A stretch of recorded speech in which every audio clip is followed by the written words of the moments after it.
Hello every one. இந்த all ஸ்டிச்சஸும் வந்து already நான் ஷார்ட்ஸில் வந்துட்டு போட்டிருக்கேன். உங்களுக்கு ஆல்ரெடி இது வந்து ஃபுல் எக்ஸ்ப்ளனேஷனும் நான் அதில் கொடுத்துருக்கேன். அதில் ஏதாவது டவுட்ஸ் இருந்தாலோ இல்லை இப்போ நம்ம மேக் பண்ணுறதுல நீங்கள் பார்க்கும்போது ஏதாவது டவுட்ஸ் இருந்தாலோ கண்டிப்பாக வந்து எனக்கு கமெண்ட் பண்ணுங்கள், நான் ஆன்சர் பண்ணுறேன். நெக்ஸ்ட்டு வந்து இப்போ நம்ம ஸ்டிச்சஸ் ஸ்டார்ட் பண்ணியாச்சு. இதில் மொத்தம் 10 ஸ்டிச்சஸ் இருக்குது. இந்த 10 ஸ்டிச்சஸ்க்கான நேம் அந்தந்த ஸ்டிச்சஸ்க்கு நேராக நேம்ஸ் வந்து நான் சென்ட் பண்ணிகிட்டே வரேன். இப்போ வந்து இந்த வீடியோ ஆல்ரெடி நான் எக்ஸ்பிளைன் பண்ணிட்டனால இந்த வீடியோவை இன்னும் இன்ட்ரெஸ்டிங் ஆக்குறதுக்காக நான் ஒரு ஸ்டோரி போடலான்னு பிளான் பண்ணியிருக்கேன். இந்த ஸ்டோரி வந்து பார்த்திங்கன்னா 3 பார்ட்டாக ஸ்ப்ளிட் பண்ணியிருக்கேன். First part, second part, third பார்ட்னு. இன்றைக்கி ஃபஸ்ட் பார்ட் நம்ம பார்க்கலாம்.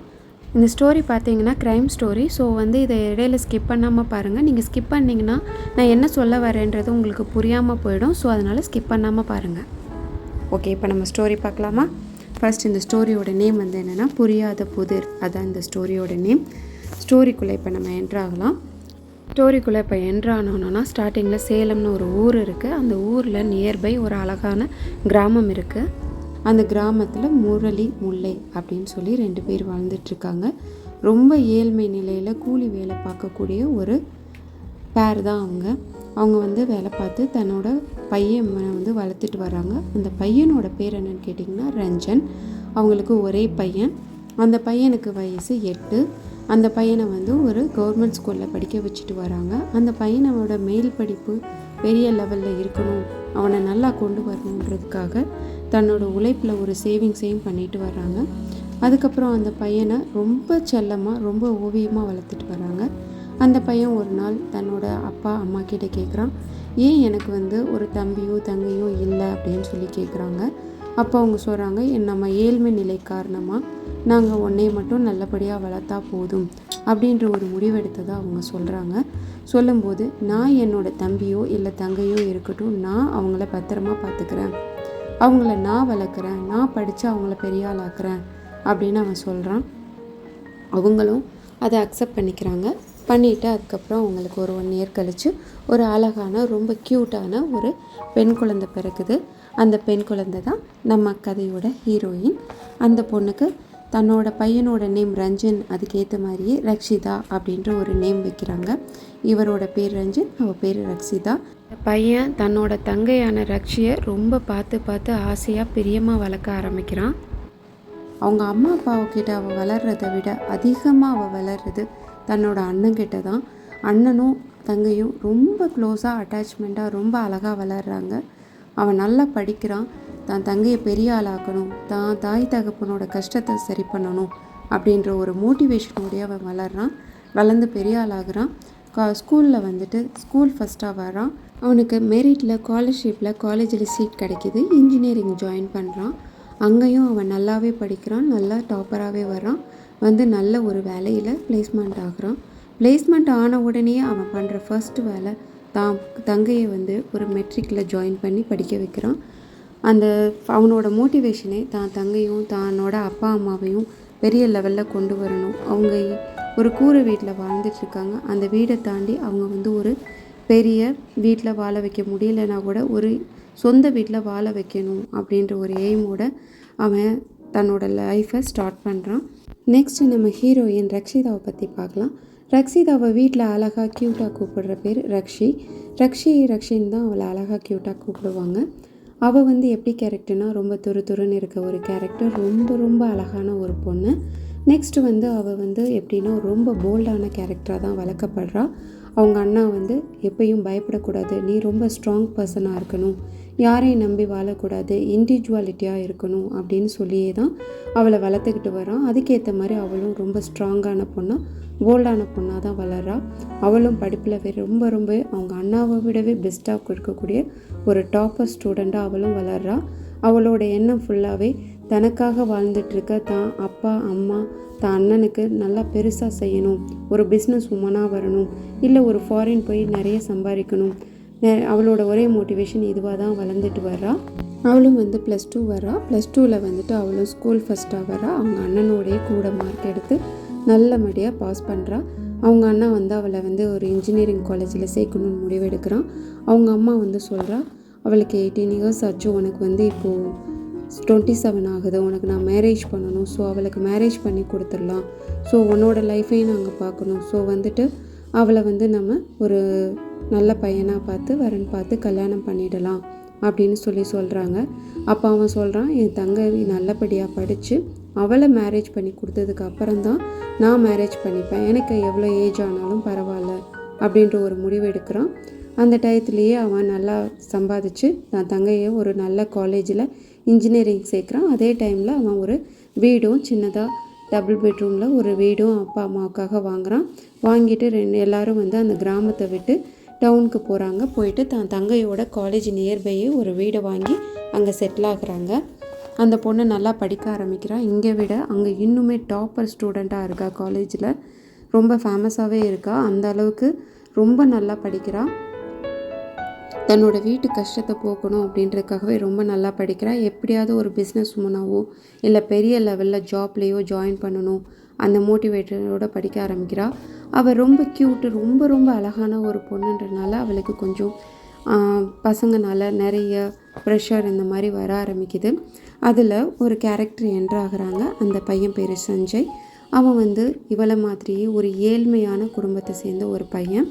இவங்க அண்ணா வந்து இந்த குடும்பத்தை ஓரளவு பெட்டராக கொண்டு வந்துட்டான். ஆனால் அவன் வந்து இப்போயும் ஏழ்மை நிலையில் இருக்கக்கூடிய ஒரு பையன்தான். அதாவது நம்ம கேரக்டர் ரஞ்சன் இருக்கார் இல்லையா, அவரை மாதிரியே இப்போ தான் படிச்சுட்டு அவங்க அப்பா அம்மா கஷ்டத்தில் இன்ஜினியரிங் ஜாயின் பண்ணியிருக்கான். அவன் வந்து இந்த ரக்ஷியை ரொம்ப விரும்ப ஆரம்பிக்கிறான்.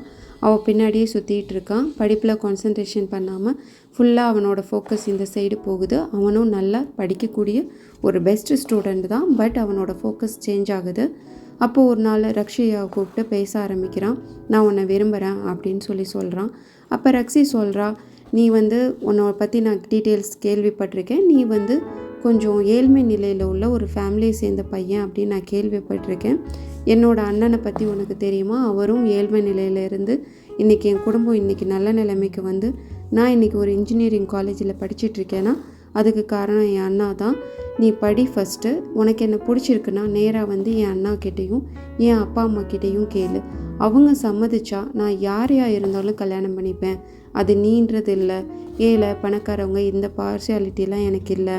என்னோடய ஒரே எண்ணம் என் பேரண்ட்ஸ்க்கு பிடிச்ச ஒருத்தவங்கள தான் நான் கல்யாணம் பண்ணிக்கணும்னு விருப்பப்படுறேன் அப்படின்னு சொல்லி கிளியராக சொல்கிறா.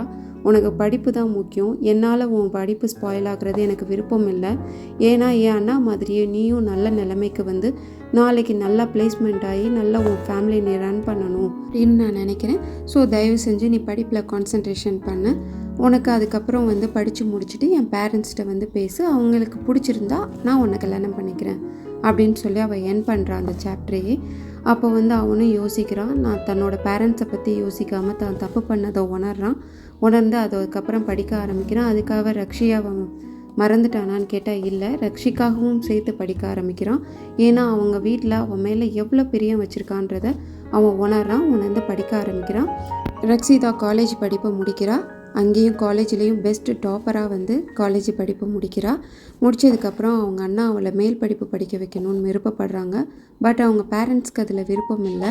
தயவு செஞ்சு வேண்டாம், உனக்கு இப்போ ரொம்ப ஏஜ் ஆகிடுச்சு, 31 கிட்ட ஆகிடுச்சு, தயவு செஞ்சு நீ மேரேஜ் பண்ணிக்கோன்னு சொல்கிறாங்க. இல்லை எனக்கு ரக்ஷியை படிக்க வச்சே ஆகணும்னு சொல்கிறான். அதுக்கப்புறம் அவளை MBA ஜாயின் பண்ண வைக்கிறதா முடிவு பண்ணுறாங்க. இதுக்கு இடையில் இந்த சஞ்சய்ன்ற அந்த பாய் இருக்கான் இல்லையா, அவன் வந்துட்டு அவங்க பேரண்ட்ஸை கூட்டிகிட்டு வந்துட்டு இவளை பொண்ணு கேட்குறான். பொண்ணு கேட்கும்போது அவங்க பேரண்ட்ஸ் வந்து சொல்கிறாங்க, நாங்கள் ரொம்ப ஏழ்மை நிலையிலேருந்து பெஸ்ட்டாக முன்னேறி வந்த ஒரு ஃபேமிலி, அதே மாதிரி என் பொண்ணை வந்து இதுக்கு மேலே கஷ்டப்பட நாங்கள் விருப்பப்படலை, அவள் நல்ல ஒரு இடத்துல மேரேஜ் பண்ணி போகணுன்னு நாங்கள் விருப்பப்படுறோம். நீ முறைப்படி எங்கள் வீட்டில் வந்து நீ பொண்ணு கேட்டது கரெக்ட் தான், அது எங்களுக்கு சந்தோஷம்தான். பட் வந்து நீ நல்ல நிலைமைக்கு வா, நீ நல்ல நிலைமைக்கு வந்ததுக்கப்புறம் நாங்கள் கண்டிப்பாக எங்கள் பொண்ணை உங்களுக்கு மேரேஜ் பண்ணி கொடுக்குறோம் அப்படின்னு சொல்கிறாங்க. அதையும் அவன் ஏற்றுக்கிட்டு நான் கண்டிப்பாக நல்ல நிலைமைக்கு வந்த உடனே உங்கள் பொண்ணை கேட்டு நான் வருவேன் அப்படின்னு சொல்லிட்டு அங்கேருந்து கிளம்புறான். அதுக்கப்புறம் அவன் ஃபாரின் போயிடுறான். அங்கேயும் வந்து அவள் சூப்பராகவே படிக்கிறா, டாப்பராக தான் படிச்சிட்ருக்கா. அப்போ வந்துட்டு அந்த சுச்சுவேஷனில் அவள் MBA படிச்சுட்டு இருக்கும்போது ஃபர்ஸ்ட் இயர் ஃபைனலில் வந்துட்டு அவளுக்கு வந்து ஒரு மேரேஜ்க்காக போயிருக்கா, ரிலேஷனோட மேரேஜ். அதில் ஒரு ரிலேஷனோட பையன், அவன் பேர் ராகவன். அவன் வந்துட்டு இவளை பார்த்து பிடிச்சிருக்கதா தன்னோட பேரண்ட்ஸ் கிட்ட சொல்கிறான். அவன் வந்து ME படிச்சிருக்கான், நல்ல ஒர்க்கில் இருக்கான். அவனுக்கு ஒரு 3 வீடு சொந்த வீடு இருக்குது, பிஸ்னஸ் பண்ணிகிட்ருக்கான். ப்ளஸ் வந்துட்டு அவனுக்கு நிறைய லேண்ட் இந்த மாதிரி நிறைய இருக்குது, கார் பங்களான்னு நிறைய வசதிகளோடு வாழ்ந்துட்டுருக்காங்க. அவங்களுக்கு இவளை பிடிச்சி போய் அவளை கேட்கலாம் அப்படின்ற ஒரு முடிவு எடுக்கிறாங்க. அவங்க ஃபேமிலியை பற்றி விசாரிக்கும்போது எல்லாரும் சுற்றி சூப்பரான ஃபேமிலி அந்த மாதிரி ஒரு ஆப்ஷன் சொல்லும்போது இவங்களுக்கு இன்னும் ரொம்பவே பிடிச்சி போயிடுது. உடனே ஓகே பண்ணிவிட்டு அவங்க வீட்டுக்கு போய் பொண்ணு கேட்குறாங்க. கேட்ட உடனே இல்லை என் பொண்ணு இப்போ தான் படிச்சிட்ருக்கான்னு சொல்கிறாங்க. இல்லை மேரேஜ் இப்போ பேசி முடிக்கவே 6 மந்த் ஆகிடும், அதுக்குள்ளே அவள் 1.5 years முடிச்சிருவா, அதுக்கப்புறம் மேலே கண்டினியூ பண்ணட்டும், நம்ம மேரேஜ் முடிச்சுக்கலான்னு கேட்குறாங்க. இவங்களை பற்றி விசாரிக்கும் போது இந்த ராகவனோட ஃபேமிலி ரொம்ப குட் ஃபேமிலி அப்படின்ற மாதிரி வெளியில் தெரியுது. அந்த பையனும் பேரண்ட்ஸ்க்கு கண்ட்ரோலாக இருக்கக்கூடிய ஒரு பையன், தன்னை பற்றி யோசித்து ஃபேமிலியை பெரிய லெவலில் கொண்டு வந்திருக்கான் அப்படின்ற மாதிரியும் பிஸ்னஸ் பண்ணுறான் எல்லாமே அவங்களுக்கு தெரிய வரவும் இவங்களுக்கு அந்த பையனை ரொம்ப பிடிச்சி போயிடுது. அவங்க அந்த பையனுக்கு கல்யாணம் பண்ணி கொடுத்துடலாம் அப்படின்ற ஒரு முடிவுக்கு வர்றாங்க. இதை அவள் ரக்ஷிதா கிட்ட சொல்லும்போது அவள் தான் அண்ணனுக்காக இதை ஒத்துக்கிறா. ஏன்னா தனக்கு கல்யாணம் ஆனாதான் தான் அண்ணாவுக்கு கல்யாணம் ஆகுன்ற ஒரு தாட்னால இதை ஒத்துக்கிறா. பட் அவளுக்கு ஜாப் போகணும், பெரிய பிஸ்னஸ் உமன் ஆகணுன்ற ஆசை இருக்குது. அதை அந்த ராகவன்கிட்ட தெரிவிக்கிறா. அப்போ அவன் சொல்கிற ஒரே வார்த்தை, நீ என்ன கேட்டாலும் நான் செஞ்சு கொடுக்குறேன், உன்னோட ட்ரீம்க்கு நான் எப்பயும் தடையாக இருக்க மாட்டேன் அப்படின்னு சொல்கிறான். ஓகே, அவளும் அதை கேட்ட உடனே ரொம்ப ஹாப்பியாக அந்த கல்யாணத்துக்கு ஒத்துக்கிறா. ரொம்ப ஹாப்பியாக இந்த கல்யாணம் நடக்க ஆரம்பிக்குது. அதுக்கான ஏற்பாடுகள்லாம் செய்ய ஆரம்பிக்கிறாங்க. இதுக்கிடையில் பார்த்தா ராகவன் ரக்ஷிதாவுக்காக ஒரு வீடு அரேஞ்ச் பண்ணுறான். அந்த வீட்டுக்கு கூட்டிகிட்டு போய் அவளுக்கு பிடிச்ச மாதிரியே ஃபர்னிச்சர்லாம் ரெடி பண்ணி செலக்ட் பண்ண சொல்கிறான். ஒவ்வொன்றும் அந்த வீட்டில் பார்த்து ரக்ஷிக்கு பிடிச்ச மாதிரியே எல்லாம் பண்ணுறான். இதை பார்த்த உடனே ரக்ஷியோட பேரண்ட்ஸும் ரக்ஷியோட அண்ணாவும் ரஞ்சனும் ரொம்ப ஹாப்பியாக ஃபீல் பண்ணுறாங்க. இப்படி ஒரு பையன் தன்னோட தங்கச்சிக்கு கிடைச்சதை நினச்சி ரஞ்சனால் சந்தோஷம் தாங்கவே முடியல. அவ்வளோ ஹாப்பியாக அவன் ஃபீல் பண்ணுறான். அந்த வீட்டில் அவளுக்கு ஏற்ற மாதிரி ஃபர்னிச்சர் எல்லாம் ரெடி பண்ணுறாங்க. அவளை ஒரு ஃபர்னிச்சர் கடைக்கு கூட்டிகிட்டு போகிறான். அங்கே சோஃபா ஒன்று பார்க்கும்போது அது 2 lakhs சொல்கிறாங்க. ஐயோ 2 lakhஸாக நான் தெரியாமல் ஆர்டர் பண்ணிட்டேங்கிறா. இல்லை நீ உனக்கு இது பிடிச்சிருக்குன்னா நான் கண்டிப்பாக ஆர்டர் பண்ணுறேன் அப்படின்னு சொல்லிட்டு உடனே ஆர்டர் பண்ணுறான். அதே மாதிரி ஒரு dining table full and full கிளாஸில் செம்மையாக ஃபாரினில் இறக்குமதி பண்ண ஒரு டைனிங் டேபிள் ஆர்டர் பண்ணுறாங்க. அதை பார்த்துட்டு இவர் நல்லா இருக்குன்னு சொல்கிறா. அது 1.5 lakhsன்னு சொன்னதும் வேண்டான்னு சொல்கிறா. உனக்கு பிடிச்சிருக்குன்னா நான் கண்டிப்பாக அதையும் ஆர்டர் பண்ணுறேன்னு சொல்லி உடனே ஆர்டர் பண்ணுறான். இதெல்லாம் பார்க்கும்போது அவங்க பேரண்ட்ஸ் ரொம்ப எக்ஸைட் ஆகி ரொம்ப ஹாப்பியாகிறாங்க. அந்த வீடே அவளுக்கு பிடிச்ச மாதிரி சூப்பராக ரெடி ஆகுது. ஃபுல்லாக ஏசி ஃபிட்டிங் எல்லாம் பண்ணி கொடுக்குறான். அதுக்கப்புறம் அவளுக்கு ஒரு காரும் வாங்கி கொடுக்குறான். டிரைவிங் நீ போயிட்டு இதை கற்றுக்கிற, இந்த காரில் தான் நீ ஜாப்புக்கு போகணும் அப்படின்னு சொல்லும்போது அவளுக்கு சந்தோஷத்துக்கு அளவே இல்லை. அந்தளவுக்கு ஹாப்பியாக ஃபீல் பண்ணுறா. சந்தோஷமாக அவங்களோட கல்யாணம் முடிஞ்ச பிறகு அவங்க லைஃப்பை ரொம்ப சந்தோஷமாக ஸ்டார்ட் பண்ணுறாங்க. அவள் காலேஜும் போயிட்டுருக்கா. அவள் காலேஜ் படிப்பும் கண்டினியூ பண்ணிகிட்ருக்கா. அவள் காலேஜ் அவங்க அண்ணாவுக்கும் பொண்ணு பார்க்குறாங்க. அவள் காலேஜ் எண்டில் அவங்க அண்ணாவுக்கும் மேரேஜ் முடியுது.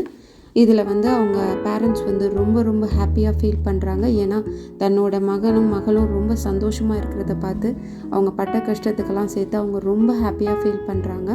இதில் ரக்ஷிதா படிப்பை முடிச்சுட்டு ஜாப் போகலாம் அப்படின்னு நினைக்கும்போது கன்சீவ் ஆகிடுறா. அவளுக்கு அது ரொம்ப ஹாப்பியாக இருந்தாலும் தன்னோட ட்ரீம் கொஞ்சம் ஸ்பாயில் ஆகுதே அப்படின்னு சொல்லி ரொம்ப ஹர்ட் ஆக ஆரம்பிக்கிறா. அப்போ ராகவன் சொல்கிறான், இது உன்னோட ட்ரீம்க்கான தடை கிடையாது. இந்த குழந்தை பிறந்து 1 year ஆன பிறகு உன்னோட பேரண்ட்டும் பார்த்துக்க போகிறாங்க. நீ அதுக்கப்புறம் உன்னோட ட்ரீமை கண்டினியூ பண்ண. இதை கேட்டதும் ரக்ஷி ரொம்ப சந்தோஷமாக ஓகே பண்ணிவிட்டு அந்த குழந்தையும் பிறந்து 5 month ஆகுது. அப்போ தான் ஒரு ட்விஸ்ட் ஆகுது. என்னென்னா அந்த லவ் பண்ணான் இல்லையா சஞ்சய், அவன் ஃபாரின்லேருந்து வர்றான். பொண்ணு கேட்டு அவங்க பேரண்ட்ஸ் கிட்ட வர்றான். வந்ததும் அவங்க பேரண்ட்ஸ் என் பொண்ணுக்கு கல்யாணம் ஆகிடுச்சு, ஒரு குழந்தையும் இருக்குன்னு சொல்லும்போது அவன் ஷாக் ஆகுறான்.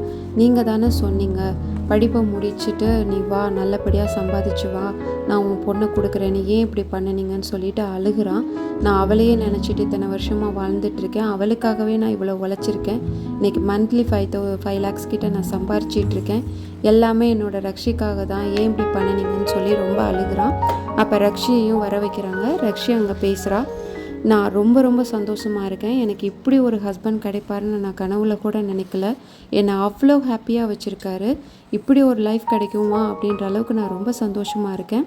அந்த அளவு உனக்கு பிடிச்ச ஒரு பொண்ணு ஒரு நல்ல இடத்துல இருக்கான்றது உனக்கு சந்தோஷம் தானே, ஏன் நீ இதை பற்றி ஃபீல் பண்ணுற, நெக்ஸ்ட்டு உன்னோட பேரண்ட்ஸ்க்காக வாழு, நான் கிடைக்கலன்னு ஃபீல் பண்ணாத அப்படின்னு சொல்லி அவன் மைண்டை டைவர்ட் பண்ணுறான்.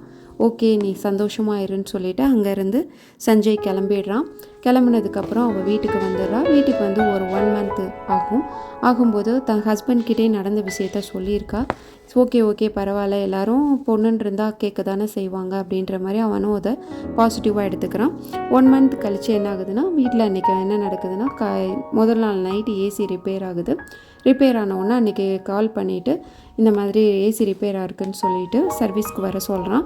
மார்னிங் அவள் குழந்தைய தூங்க வச்சுட்டு ஹஸ்பண்டை கிளப்பிகிட்டு இருக்கும்போது மேலேருந்து திங்ஸ் எடுக்கும்போது அது அந்த டைனிங் டேபிளில் பட்டு டைனிங் டேபிள் கார்னர் லைட்டாக உடஞ்சதும் அவள் ரொம்ப ஷேடாக ஃபீல் பண்ணுறா. அன்றைக்கி ஃப்ரைடே வேறு, இன்றைக்கி போய் இப்படி உடஞ்சிருச்சேன்னு சொல்லிவிட்டு இன்றைக்கி நீங்கள் ஜாப் போக வேணாம், வீட்டில் இருங்க, எனக்கு ரொம்ப கஷ்டமாக இருக்குது, ஃப்ரைடே வேறு, இன்றைக்கி போய் இப்படி நடந்துருச்சுன்னு சொல்லி ரொம்ப ஃபீல் பண்ணுறா. அப்போ வந்து அவன் என்ன நீ வந்து சின்ன குழந்த மாதிரி இப்படி ஃபீல் பண்ணிகிட்ருக்க, இதெல்லாம் ராங்கு, நீ எவ்வளோ படிச்சிருக்க, எவ்வளோ போல்டான பொண்ணு, நீ இப்படி இருக்கக்கூடாது அப்படின்னு சொல்லி சொல்கிறான். ஓகே நான் இதுக்கு வந்து சர்வீஸ்க்கு ஆள் வர சொல்கிறேன், வேரண்டி இருக்குது, ஸோ நோ ப்ராப்ளம், பார்த்துக்கலாம் அப்படின்னு சொல்லி ஆள் வர சொல்லிவிட்டு அவன் அங்கேருந்து கிளம்புறான். பட் அவளுக்கு ரக்ஷிக்கு மனசே இல்லை, என்ன இப்படி ஆயிடுச்சு, நம்ம ஹஸ்பண்ட்க்கு ஒன்றும் ஆகக்கூடாது, ராகவன் நல்லா இருக்கணும்னு சொல்லி ஃபீல் பண்ணிக்கிட்டே ப்ரே பண்ணிவிட்டு அனுப்பிச்சி விடுறான். அவனும் கிளம்பி போகிறான்.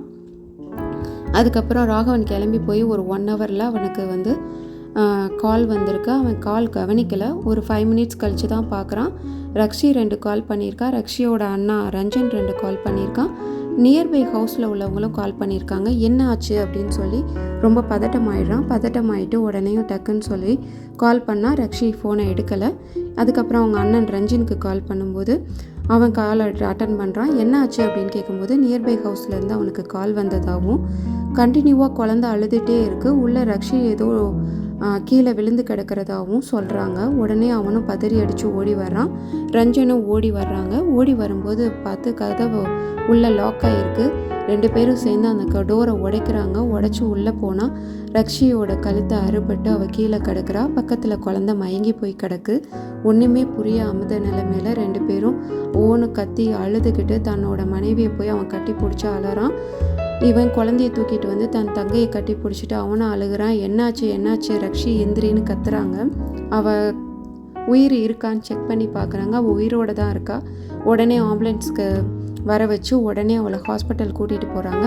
ஹாஸ்பிட்டலில் டாக்டரோட அட்வைஸ் இவள் ரொம்ப கிரிட்டிக்கல் ஸ்டேஜில் இருக்கா, பிழைக்கிறது 90% பாசிபிலிட்டி இல்லை அப்படின்ற மாதிரி சொல்கிறாங்க. இன்னொன்று கழுத்து அறைப்பட்டிருக்கனால அது போலீஸ் கேஸாக மாற்றப்படுது. போலீஸ் வந்து இன்வெஸ்டிகேஷனை ஸ்டார்ட் பண்ணும்போது இது திருடன் யாராவது வீட்டில் வந்து அது மூலமாக திருட போய் இந்த மாதிரி நடந்திருக்கா, இல்லை வீட்டுக்கு வந்த ஏசி ரிப்பேர் பண்ணுறவங்க இல்லை மற்ற ரிப்பேர் பார்க்க வந்தவங்கனால இது நடந்திருக்கா அப்படின்றத யோசிக்கிறாங்க. இதுக்கு இடையில் முல்லை நடந்த விஷயத்த சொல்கிறாங்க, சஞ்சய்ன்றவன் வந்துட்டு போனதை. ஸோ சஞ்சய் பக்கமும் இந்த கேஸ் திரும்புது. ப்ளஸ் இவங்க ஹஸ்பண்ட் அண்ட் ஒய்ஃப் நல்லாவே வாழ்ந்தாலும் அவங்களுக்குள்ளே ஏதாவது பிரச்சனையா, இது சூசைட் கேஸா அப்படின்னு சொல்லி எல்லா சைடும் இன்வெஸ்டிகேஷன் ஸ்டார்ட் ஆகுது. இதுக்கு இடையில் வீட்டுக்கு பேப்பர் போட வரவங்க, பால் போட வரவங்க எல்லார் சைடும் இது ஸ்டார்ட் பண்ணுறாங்க. இந்த ஸ்டோரியோட ஃபர்ஸ்ட் ஆஃப் வந்து நான் என் பண்ணுறேன். இது ஒரு ஸ்டோரியோட நேம் வந்து புரியாத புதிர். பார்க்கலாம் செகண்ட் ஆஃபில் என்ன நடக்குது, யார் ரக்ஷியும் குழந்தையும் இப்படி பண்ணா அப்படின்றதெல்லாம் நெக்ஸ்ட் ஆஃபில் நம்ம பார்க்கலாம். உங்களுக்கும் ஐடியாஸ் இருக்கும் இல்லையா, யார் இப்படி பண்ணியிருப்பா, உங்களுக்கு யார் மேலே டவுட், அந்த மாதிரி என்னன்னு சொல்லிட்டும் நீங்கள் எனக்கு கமெண்ட் போடுங்க. பார்க்கலாம் நெக்ஸ்ட் ஆப்பில் யார் இதை பண்ணியிருக்கா அப்படின்றதுக்கான ஆப்ஷனை பார்க்கலாம். இங்கே ரக்ஷிதா ரங்கராகவன் லைஃப் என்ன ஆகுது, ரக்ஷி பொழைச்சிப்பாளா, என்ன ஆக போகுது, ரஞ்சன் எப்படியாவது தான் தங்கையை காப்பாற்றிடுவானா, எல்லாமே அடுத்தாப்பில் நம்ம பார்க்கலாம். ஓகே, இப்போ வந்து நம்ம ஸ்டிச்சஸ் பாருங்கள். இப்போது இது வந்து லாஸ்ட்டாக பண்ணிகிட்ருக்க ஸ்டிச்சஸ். இதோட வந்து நமக்கு ஸ்டிச்சஸ் என் பண்ண போகிறேன். ஒரு ஸ்டிச்சஸ்க்கு கீழேயும் நேம் போட்டிருந்தேன். இதில் ஏதாவது ஒரு ஸ்டிச்சஸில் உங்களுக்கு டவுட் இருக்குது, கிளியரன்ஸ் இல்லைன்னா ஷார்ட்ஸில் பாருங்கள். அதுக்கும் மேலேயும் இல்லைன்னா கமெண்ட் பண்ணுங்கள். கண்டிப்பாக நான் அதுக்கான ஆன்சர்ஸை நான் சென்ட் பண்ணுறேன். வேறு உங்களுக்கு ஏதாவது ஸ்டிச்சஸ் வேணும்னாலும் கண்டிப்பாக எனக்கு கமெண்ட் பண்ணுங்கள். நான் அந்த ஸ்டிச்சஸும் மேக் பண்ணி வீடியோ பண்ணி போடுறேன். இந்த ஸ்டோரியோட கண்டினியூஷன் வந்து நெக்ஸ்ட்டு ஒரு எம்ப்ராய்டரி ஸ்டிச்சஸ் இல்லைனா பேக் வந்து மேக் பண்ணிகிட்ருக்கேன். அதில் வந்து நான் இதோட இதை போடுறேன். நெக்ஸ்ட்டு டுமாரோவே இதோட கண்டினியூஷன் வந்துடும். ரொம்பலாம் டிலே பண்ண மாட்டேன். கண்டினியூவாக நெக்ஸ்ட்டு டுமாரோவே இந்த வீடியோ பாருங்கள். அதோட கண்டினியூஷன், ஸ்டோரியோட கண்டினியூஷன் அதில் இருக்கும், பாருங்கள் கண்டிப்பாக. பாருங்கள். இதுக்கு அடுத்து இதுதான் லாஸ்ட்டு ஸ்டிச். இது வந்து ஃப்ரெஞ்ச் நாட். இதோட இந்த ஸ்டிச்சஸ் எண்ட் பண்ணுறேன். மொத்தமாக வந்து பார்த்திங்கன்னா டோட்டலாக 10 ஸ்டிச்சஸ் வந்து இதில் நான் பண்ணியிருக்கேன். மொத்தம் 11 இருக்குது. இதில் 2 ஸ்டிச்சஸ் வந்து சேமாக ஒரே மாதிரி உள்ள ஸ்டிச்சஸ் தான். ஸோ அதனால தான் 10ன்னு சொல்லியிருக்கேன். இதோட இது முடியுது. இதில் உங்களுக்கு எதாவது டவுட்ஸ் இருந்துச்சுன்னா கண்டிப்பாக கமெண்ட் பண்ணுங்கள். வாட்ஸ்அப் நம்பரும் சென்ட் பண்ணியிருக்கேன். இதுக்கான கிளாஸஸ் நான் எடுத்துகிட்ருக்கேன். அந்த கிளாஸஸ் தேவைப்பட்டுச்சுன்னா கண்டிப்பாக அந்த வாட்ஸ்அப் நம்பரையும் கான்டாக்ட் பண்ணுங்கள். வேறு என்னென்ன கிளாஸஸ் எடுக்கிறேன் அப்படின்ற டீட்டெயிலும் டிஸ்கிரிப்ஷனில் இருக்குது. அதையும் பாருங்கள். வேறு கிளாஸஸ் உங்களுக்கு தேவைப்பட்டுச்சுனாலும் பாருங்கள். இது சில்ட்ரன்ஸ்க்கான ட்ராயிங் கிளாஸஸ், செஸ் கிளாஸஸ் இது மாதிரியும் எடுத்துகிட்ருக்கேன். அதை பற்றின டீட்டெயில்ஸ் வேணும்னாலும் என்னோடய வாட்ஸ்அப் நம்பருக்கு கான்டாக்ட் பண்ணுங்கள். பாருங்கள், இப்போ நம்ம ஸ்டிச்சஸ் சென்ட் பண்ணியாச்சு. நெக்ஸ்ட்டு இன்ட்ரெஸ்டிங்கான ஒரு ஸ்டிச்சஸ் ஒரு ஜுவல்லரி மேக்கிங் ஏதாவது ஒரு வீடியோவோட இந்த ஸ்டோரியோட கண்டினியூஷனை சேர்த்து நம்ம பார்க்கலாம். தேங்க்யூ ஃபார் வாட்சிங்.